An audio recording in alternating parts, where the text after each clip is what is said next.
இப்போ தெரிகிற டெம்பரேச்சர் வந்து உள்ள சேம்பருக்குள்ளே இருக்கிற டெம்பரேச்சரு. ஸ்கொயர் பட்டனை ப்ரெஸ் பண்ணிங்க அப்படின்னா ஒரு டெம்பரேச்சர் தெரியும். இதுதான் வந்து நம்ம செட் பண்ணக்கூடியது. ஸோ இதில் ப்ரெஸ் அண்ட் ஹோல்டு பண்ணிவிட்டு இன்க்ரீஸ் டிக்ரீஸ் கீ யூஸ் பண்ணி என்ன டெம்பரேச்சர் டெம்பரேச்சர் செட் பண்ணிவிட்டு ரிலீஸ் பண்ணால் போதும். அதுவே என்ட்ரு எடுத்துக்கும். ஸோ இப்போ அந்த ப்ளோயருக்கும் ஹீட்டருக்கும் எல்லாத்துக்குமே வந்து இதுதான் மெயின் சுவிட்ச். ஓகேங்களா? அதுக்கு நீங்கள் சாம்பிள் வச்சுட்டு டெம்பரேச்சர் செட் பண்ணிட்டு இந்த ப்ளோயர் இது யூனிட் ஆன் பண்ணோம். சரி. இப்போ இது ஆன் பண்ணும்போது இந்த டைமர் எனேபிள் ஆகிட்டு ஜஸ்ட் ஒரு 2 செகண்ட் கழிச்சு ஃபுல் யூனிட், அதாவது ஒரு எல்லாமே ஆன் ஆயிடும். ஹீட்டர் யூனிட் எல்லாமே ஆன் ஆகிட்டு அதுக்கப்புறம் வந்து 3 மணி நேரம் கண்டினியூஸாக ஆன்லேயே இருக்கும். ஆன் அதுக்கப்புறம் ஆட்டோமேட்டிக்காக டோட்டல் யூனிட் ஆஃப் ஆகிடும்.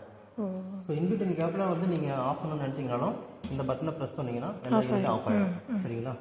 ஸோ இதில் டைம் டிலே செட் பண்ணி ஏற்கனவே செட் பண்ணது தான். பட் இருந்தாலும் மாற்றணும்னு நினச்சிங்கன்னா இதுதான் ப்ரொசீஜர். ஸோ இப்போ என்ன பண்ணோம்னா ஆன் பண்ணிக்கலாம். ஸோ இது நார்மலாக இருக்கும். இப்போ இந்த செட் கீ இருக்குங்களா, இது சிங்கிள் ப்ரெஸ் பண்ணிங்க அப்படின்னா DL1ன்னு இருக்கும்.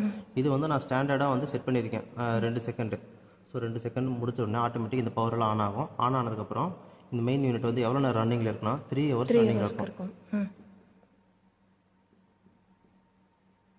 3 ஹவர்ஸ்னால் 180.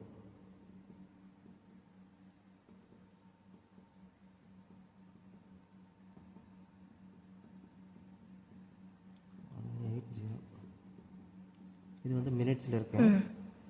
180. எவ்வளோ நேரம் ஆஃபில் இருக்குன்னு பார்த்தீங்கன்னா அது வந்து இது வந்து ஃபுல்லாக நீங்கள் 0 மோட் வச்சுருவோம். தப்பு இல்லை. இது எல்லாம் வந்து ஒன் டைம் செட்டிங் தான் மேடம். இதுக்கப்புறம் நீங்கள் யூஸ் பண்ண வேண்டியதே இல்லை. இது 0ல் தான் இருக்கும். ஸோ இப்போ வந்து நான் ஆஃப் டைம்ங்கிறது வந்து சுத்தமாக இல்லை, ஆன் டைம் மட்டும் தான் வச்சுருக்கேன். இது வந்து இன்னொரு யூனிட் எக்ஸ்ட்ரா யூனிட் இருக்குது. அந்த யூனிட் நம்ம கனெக்ஷனே இல்லை, சும்மா டம்மி தான் அது. ஸோ இது ஸ்டார்டிங். ஸோ இப்போ இங்கே பாருங்கள், இந்த பட்டன் இருக்கு இல்லைங்களா, இது ஸ்டார்ட் ஆகிடும். இப்போ தெரியல.